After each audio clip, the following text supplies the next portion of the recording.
Hello students, welcome to Literature Pathsala. Today we will learn about introduction or beginning of English language and literature in India briefly. This topic is useful for MS students, TGT, PGT exam and also for UGC NET, mainly about Macaulay Minute. In this video, we will know that from beginning to post independence how English gains an important place in India between intellectuals. Firstly, we will learn about the process of introduction of language because language and literature both are interrelated. As you know that it was the time of enlightenment and renaissance in the West, so the importance of logical and rational thinking was increased. At the same time, new concepts like freedom, equality, and individual dignity against their political leaders were used. These concepts also have impact in Indian context. English was an alien language, but now many Indians from upper class had educated from European countries, mainly from England. So writers and thinkers in India started to use English for writing. As you know that a language directly related to literature, and from literature a person can be acquainted with that particular culture. Now English was introduced in India as a powerful language by British authority in 1835 with the introduction of Macaulay's Minute.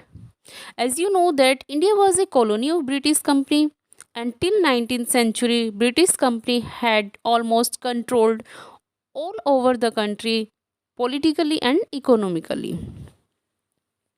The main purpose of British company was to get profit, and for this it was important to have physically and mentally control over natives of India. So it was the first step to introduce Macaulay's Minute in 1835 in this direction. So this is the quote of Macaulay's Minute. I have no knowledge of either Sanskrit or Arabic, but I have done what I could do. I could to form a correct estimate of their value. I have read translations of the most celebrated Arabic and Sanskrit works. I have conversed both here and at home with men distinguished by their proficiency in the Eastern tongues. I am quite ready to take the Orientalists themselves. I have never found one among them who could deny that a single shelf of a good European library was worth the whole native literature of India and Arabia. You can see what Macaulay want to say, that a single shelf of a good European library is better than whole native literature of India and Arab countries. He want to show intellectual superiority of Europeans so that he can psychologically control over Indians. Now we will discuss about English in India. There are four phases. Phase first started from 1800 to 1857. Phase second 1857 to 1888. Third phase 1880 to 1947.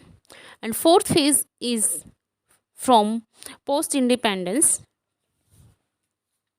Now we will discuss about phase first 1800 to 1857.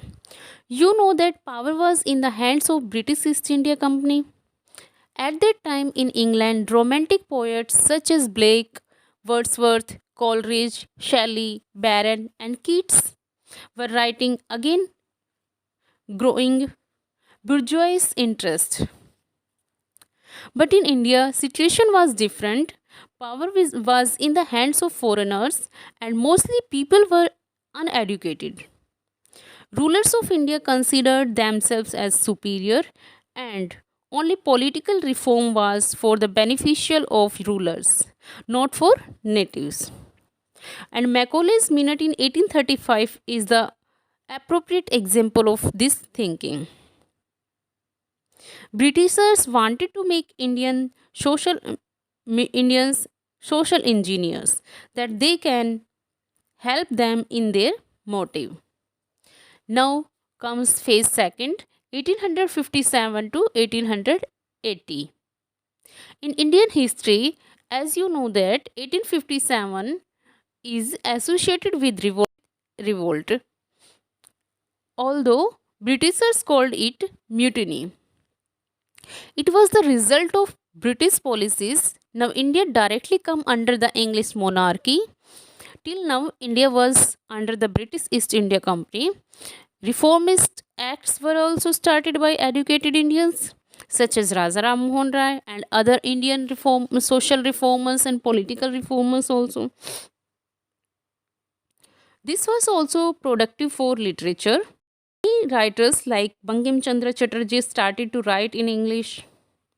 Chandra Chatterjee novel Raj Mohan's Wife is considered first English novel by an Indian writer.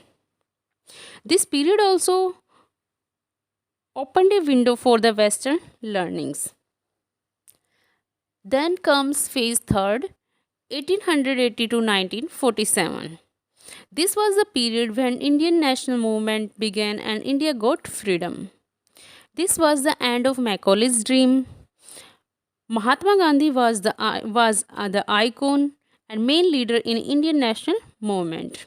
He said that there should be Indian language of national movement, not any foreigner language. Many writers and poets started to write in their mother tongue. Finest example is Bankim Chandra Chatterjee, who started to write in Bangla after Raj Mohan's wife. Premchand is also comes in this category, who chose Hindi for his writings. But there were also some writers who continued writing in English, such as Sri Aurobindo, Mulk Raj Anand, and Raja Rao, R.K. Narayan. This was the time when Indian languages flourished. After that, phase 4 comes post independence. In this phase, English again gained popularity. English was symbol of power and prestige. So English was adopted by Indian ruling class.